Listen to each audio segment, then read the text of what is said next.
Your VW chassis number is its birth certificate, but do you know what those digits actually mean? Well, grab a popcorn and a stiff drink, because this story will make you laugh, cry, and probably pull out some of your hair.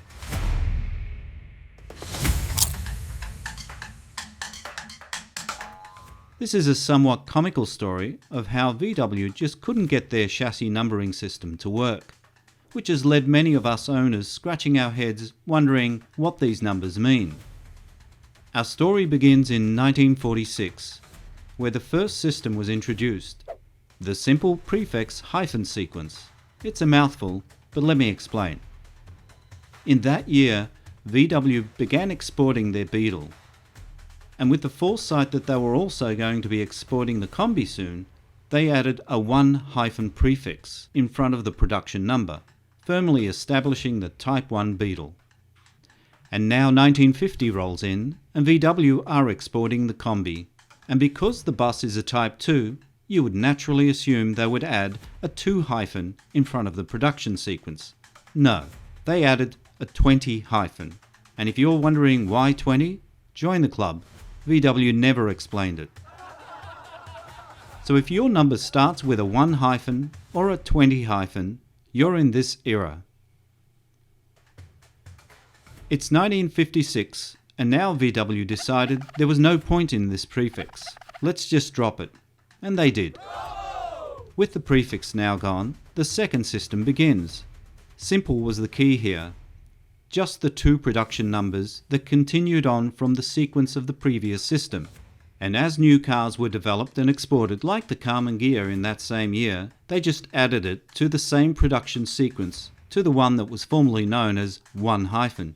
Yes, that's right, they shared the same production sequence. So the poor factory manager, looking at his clipboard, has no idea whether he's sending out a Beetle or a Ghia. That's the VW way. Well, at least he only had 2 sequences to worry about. Well, actually, in 1961, the Type 3 was released, and it had its own new sequence. Well, not quite its own.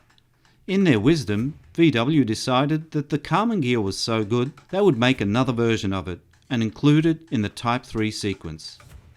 So this jumble of mess was the shared sequence numbering system era.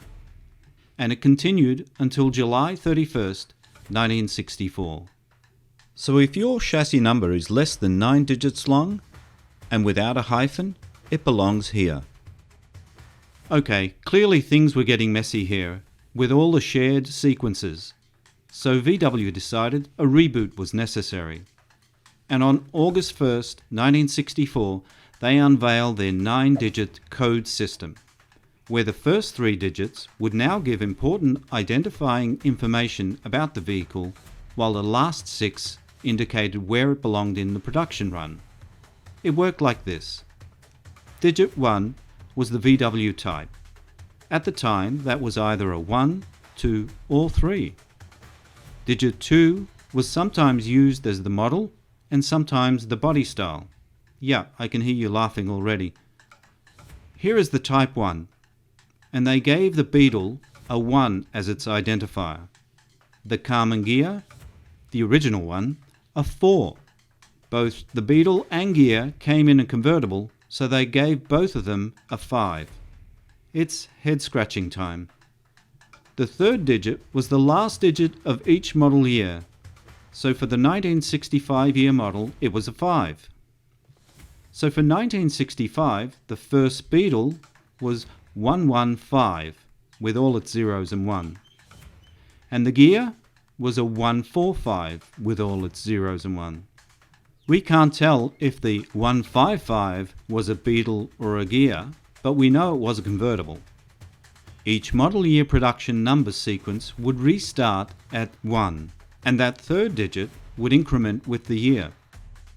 The other model Ghia in the Type 3 category had its own code, as 34. So the first one built in the 1966 model year was 346, all its zeros and 1. There was a lot to decode here, because by the 1969 model, VW had a Type 4, which they called a 411, but its code looked like this: 419 zeros and 1 for the first 2-door, 429 zeros and 1 for the first 4-door, and 469 zeros and 1 for the variant or station wagon. This wasn't confusing at all. So if your chassis number has 9 digits, it belongs here. And if you want the full list of all the type codes, I created an infographic which you can access in the description. But wait, there's more. When VW began their 9-digit code sequence, they either didn't think about the limitations of a single-digit year, or didn't think they would still be in business. Either way, they were now faced with the challenge of the system repeating itself. I mean, how would you tell the difference between a Beetle produced in 1965 or 1975 when it has the same last digit? Solution: the 10-digit code system. They stuck a 2 in front of the production numbers. This brilliant idea came into play for the start of the new decade model, 1970. This era brought more fun and games with the release of new models. VW made a deal with Porsche and had now included a VW-Porsche collaboration, the 914. And don't you dare think that they would create a Type 9 for it, because obviously it made more sense to place it in the category of the Type 4 as 47029 zeros and 1. Apparently, placing a 9 in the middle of the code was clearly indicating it was a 914. The Type 1 also had a new Super Beetle in 1971, but VW decided to use the same 111 prefix as the standard Beetle and yelled, "No distinction for you." So from the numbers we won't know what the first Super Beetle chassis number was. But maybe someone watching knows. Leave a comment if you do. But because VW can't leave anything alone, in 1973 they decided 3 would now be the Super Beetle designation. So 133, 2 zeros and 1 was the first 1973 Super Beetle. Well, I don't know about you, but this was exhausting to try and work out. But there is light at the end of the tunnel, because the Organization of Standardization, ISO, finally stepped in with a solution and introduced the 17-character identification numbering system, or VIN, something every automotive company would use to identify all important information of all models. And it was good. And VW finally stopped confusing us.